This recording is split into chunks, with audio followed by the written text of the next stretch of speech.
Դատական նիստը հետաձգվեց այսօր ժամը 15:00-ին կշարունակվի։ Մենք այլևս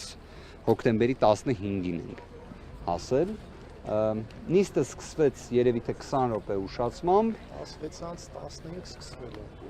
Չնայած մենք ունենք մի քննչական խումբ, որը բաղկացած է 53 քննիչներից, բայց չհասցրեցին ժամը 16:00-ին ներկայանալ, թեև մենք բոլորս ներկայացել ենք։ Միջնորդությունը ներկայացրեց քննիչը, եթե դա կարելի է իհարկե ներկայացնել եզրույթով օգտագործել, դա իսկապես մեծ դժվարություն է իրենից ենթադրում, քանի որ քննիչը պարզապես կարդում էր միջնորդությունը, մի միջնորդություն, որը ոչ մի առնչություն չունի Սամվել Կարապետյանի հետ։ Այդ իմաստով կարծում եմ գործընկերներս էլ համաձայն կլինեն, մեր աշխատանքը կրկնակի բարդանում է։ Երբ դու գործ ունես իրավաբանության հետ, դա մեկ այլ պատմություն է։ Երբ գործ ունես մի, չգիտեմ, օրինակ կարող էին կարդալ Մխիթար Գոշի դատաստանագիրքը, որը շատ ավելի օգտակար կլիներ, կարծում եմ ընդհանրապես նաև մասնակիցների համար, բայց դրա փոխարեն ընթերցում էին մի երկար անհետաքրքիր փաստաթուղթ, որը իրավաբանության հետ կոնկրետ Սամվել Կարապետյանի գործով ընդգծենք, որևէ առնչություն չունի։ Դա տևեց շուրջ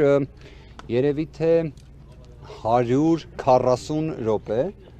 կլորացնելով ասենք։ 2 ժամ 5 րոպե։ Լավ,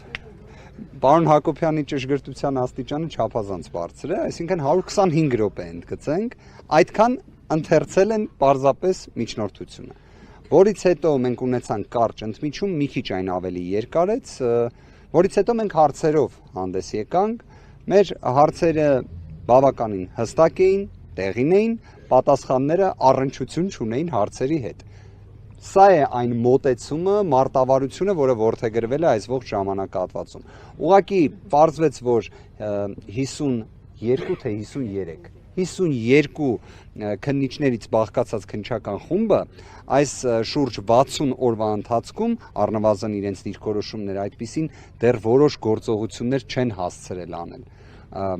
Դուք կարող եք հարցնել, իսկ ինչ գործողությունների մասին է խոսքը, բացարձակ պատկերացում չունենք, որտեղ դրանք կրկին Սամվել Կարապետյանին չեն վերաբերում։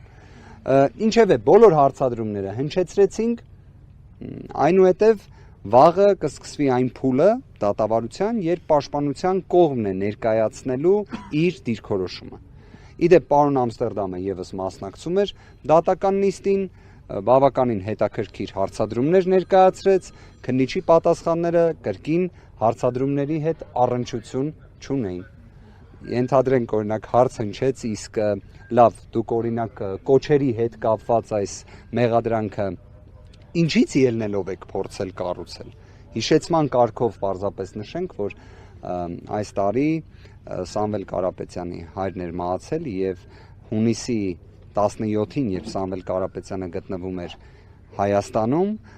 40-ի արարողությանն էր մասնակցում, դա էր հիմնական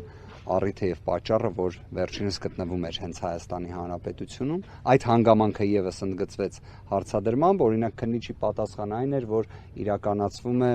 բազմակողմանի օբյեկտիվ լրիվ քննություն։ Խորին հարգանքով բոլոր ոստիկանների նկատմամբ, բայց վստահ եմ շատերը կհիշեն 102 կոչվող հաղորդաշարը, որի շրջանակներում միշտ նույն ձայնով մի տեքստ էր ընթերցվում,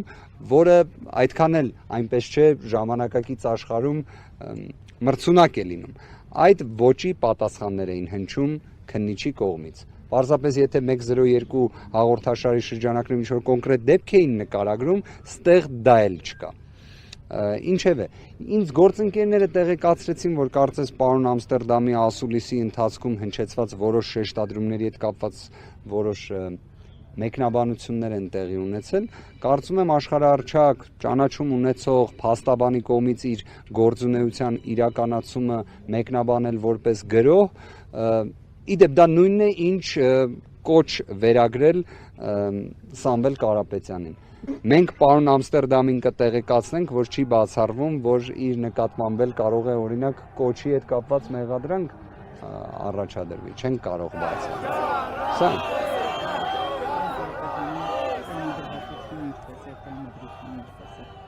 կարծում եմ բոլորի համար այս մի հարցի պատասխանը առավել քան ակնհայտ է։ Կամքը, վճռականությունը ամբողջությամբ տեղն է։ Ամբողջությամբ։ Լավ եզրույթ է։ Մի քիչ իհարկե հիմա կասեն, հա, մարտական, բա կոչը եւ այլ, դե ամեն դեպքում աբսուրդի իրականության մեջ ենք, մարտական է, վճռական է տեղն է։ Դե հիմա մարդ ընչում ենք քրեական վարույթ իրականացնող մարմնի դեմ։ Ինչ որ իմաստով այո, իդեպ մենք բոլորս պաշտպաններից առաջինը պարոն Հակոբյանն էր դա արել, մենք կոչով հանդես ենք գալիս,